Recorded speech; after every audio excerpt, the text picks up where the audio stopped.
Shalom Bapak Ibu Saudaraku sekalian, dan selamat pagi. Kita selalu bersyukur atas kebaikan dan kasih Tuhan dalam hidup kita. Mari kita siapkan hati kita untuk mendengar dan merenungkan firman Tuhan pagi ini. Mari kita berdoa. Tuhan Yesus, kami bersyukur untuk kasih-Mu yang begitu besar atas pengorbanan-Mu dan karya-Mu di salib yang sempurna. Kalau sebentar kami mau mendengar dan merenungkan firman-Mu, kiranya Roh Kudus akan memberi pengertian dan kemampuan untuk melakukan firman-Mu sesuai dengan kehendak-Mu. Di dalam nama Tuhan Yesus kami sudah berdoa dan mengucap syukur. Amin. Tema renungan kita pagi ini adalah Kristus sebagai Imam Besar. Firman Tuhan diambil dari Ibrani 9 ayat 11 sampai 14. Demikian firman Tuhan, tetapi Kristus telah datang sebagai imam besar untuk hal-hal yang baik yang akan datang. Ia telah melintasi kemah yang lebih besar dan yang lebih sempurna, yang bukan dibuat oleh tangan manusia, artinya yang tidak termasuk ciptaan ini.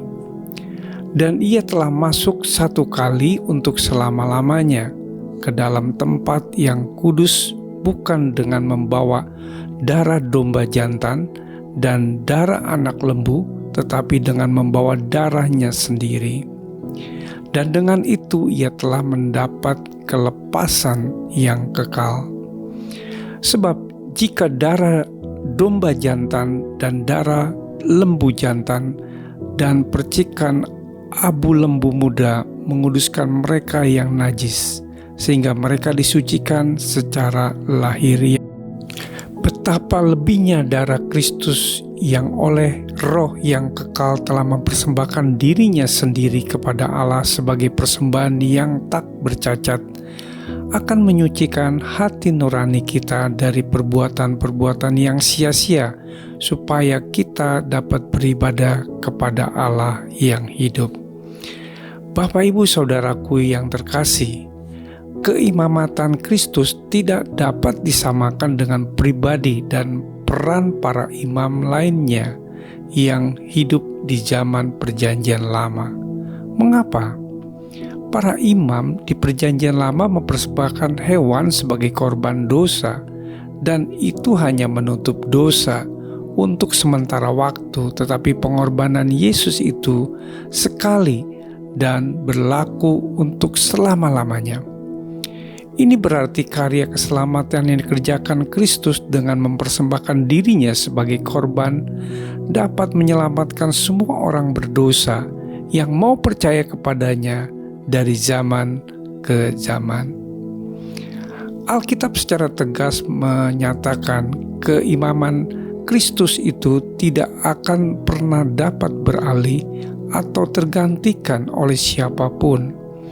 Engkau adalah imam untuk selama-lamanya, dan dialah adalah jalan kebenaran dan hidup.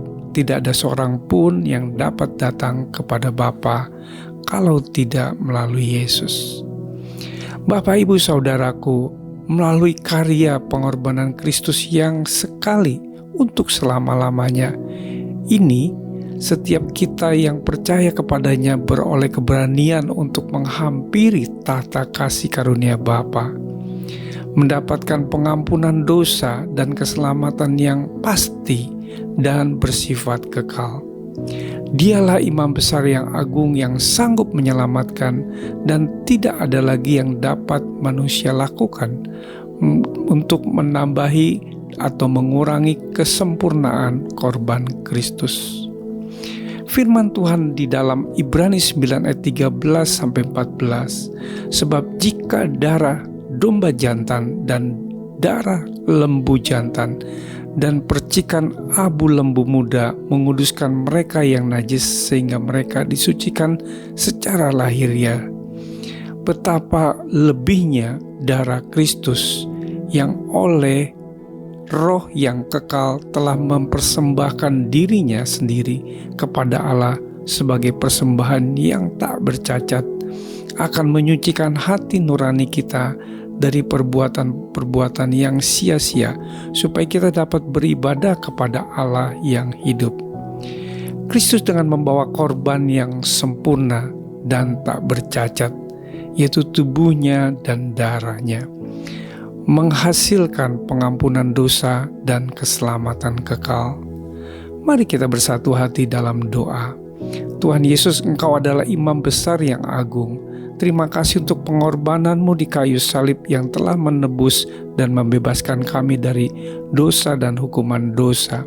Roh Kudus, ajar kami untuk mengingat atas pengorbanan-Mu di kayu salib yang sempurna dan kasih-Mu begitu besar bagi kami. Di dalam nama Tuhan Yesus Kristus kami sudah berdoa dan mengucap syukur. Haleluya. Amin. Selamat beraktivitas. Tuhan Yesus memberkati.